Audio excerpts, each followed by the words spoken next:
American President Donald Trump stated that he is preparing a surprise for dictator Putin, from which the latter will not be able to recover. Trump promises to increase aid to Ukraine. Meanwhile, in the United States Senate today, they are voting on a bill for harsh sanctions against Russia.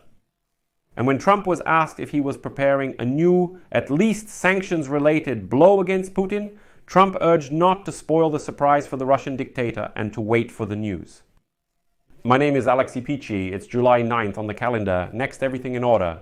But before we start, I ask you to subscribe to this channel, leave a like, write any comment, and be sure to subscribe to my Telegram channel, Pechey News. The link is in the video description. So at the press conference the day before, Donald Trump stated that too many people are dying because of the Russian dictator Vladimir Putin. Therefore, the United States may impose new sanctions against Russia. But not only that. Next is a quote from Trump. We, including myself, are dissatisfied with Putin. I can tell you this now because he is killing a lot of people, and many of them are his soldiers and Ukrainian soldiers. And now it's already up to 7,000 people a week. And I emphasize, I am not satisfied with Putin. After such bravado from Trump, the journalist rightly asked if Trump intends to turn his dissatisfaction with Putin into any concrete steps or actions.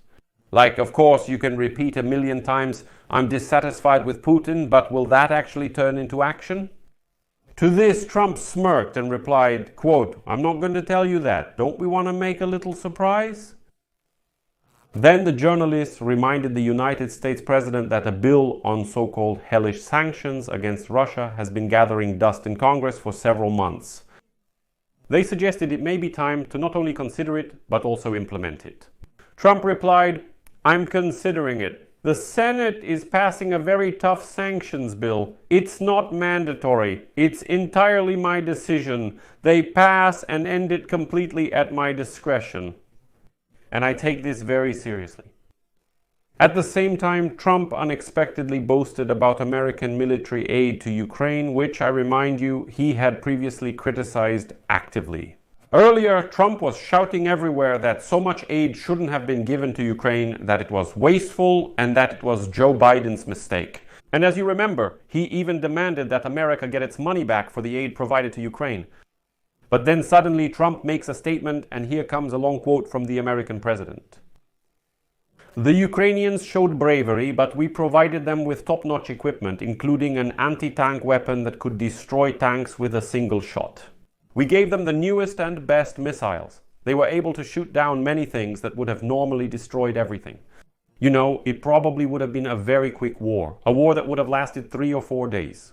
But they had the advantage of incredible equipment. Europe gave them that as well. We gave much more, because Biden shouldn't have done that. He should have matched the amount of weapons supplied by the European Union. We should have given as much or less than Europe because it affects Europe more than it affects us. But we invested over $300 billion. Europe invested over 100 billion, but still Europe gave a lot. And I'll tell you this, Ukrainians, even though you think it's unfair that we gave so much money, were very brave because someone had to operate all that equipment. Many of my acquaintances wouldn't have been able to do that. They wouldn't have had the courage, so the Ukrainians fought very bravely. We provided them with the world's best equipment and military technology. No one else comes close. Look at the equipment of other countries. It doesn't even compare to ours. That's why everyone wants to buy our equipment, and that's why we're ramping up the contractors who make it. They're brilliant, but they work too slowly. Yes, we have to push them pitkeksat so they produce much faster. Unfortunately, we have to do this. End of quote. And here I should remind you that since Trump returned to the White House, he has had about 6 phone conversations with the Russian dictator. And every time, he would come out and say that he had a very good conversation. He expressed his conviction that Putin wants peace. Remember, he said that it's Zelensky who doesn't want peace. Putin wants peace, he says. And Zelensky is the one getting in the way of everything.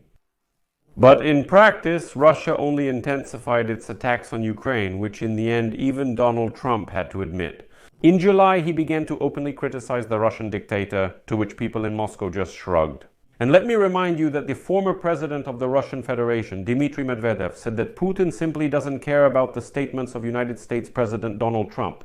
It's simply a slap in the face.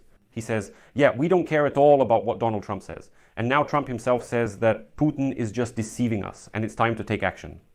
By the way, today it's reported that the White House has asked the Pentagon to consider options for supplying additional weapons to Ukraine, specifically a system. And if the delivery happens, it will be the first time that the Trump administration provides aid to Ukraine that was not previously authorized by Biden. The United States Army has the capability to transfer one system to Ukraine. We're talking about a full battery, which means several launchers, a radar, and a command post. But when it comes to sanctions, there's a nuance here. Today, on July 9th, that very bill by Senator Lindsey Graham on sanctions against the Russian Federation was introduced in the United States Congress. Such a statement was made on social media by former Speaker of the United States House of Representatives Newt Gingrich. And so, according to him, this bill will send a powerful signal to the Russian dictator Vladimir Putin. Here is his quote. An important bill by Senator Lindsey Graham to strengthen sanctions against Russia will be brought up for consideration today, on Wednesday. This is a very important bill that will send a powerful signal to Putin that talking and killing is a losing strategy. The American people will only tolerate the lies of the dictator-murderer for a limited time. Senator Graham's bill is the next reasonable step in putting pressure on Putin to agree to a ceasefire in Ukraine. But the whole point is that the bill is changing a lot.